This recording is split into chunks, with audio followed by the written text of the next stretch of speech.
Okay, I'll just show you how to pair a mobile to the Bluetooth audio system in this 2017 VW Transporter. First of all, we go to Bluetooth, make sure Bluetooth is on, like so. Then we're watching out at the bottom.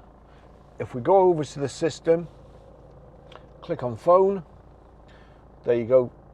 Use BT device search to find VW BT 4022. You'll see it's already come up. My phone's found the unit. Now we need to find the telephone from the system. So click on that.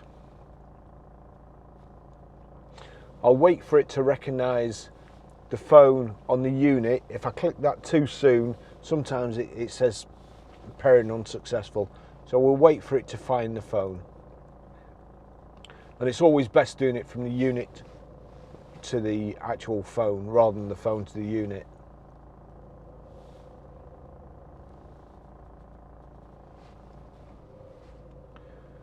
And there we go, it's found my phone. I'll click on the phone.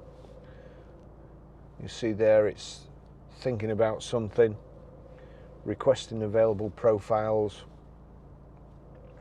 Barry's iPhone 13 pairing in progress, and we see it there. That's come up with the number 5192. So it's generated a random PIN code. Does it match this passkey pair? And yes, it does. Allow contacts and favourites to sync, allow, and you'll see there the phone is already connected on there and it's showing on the system.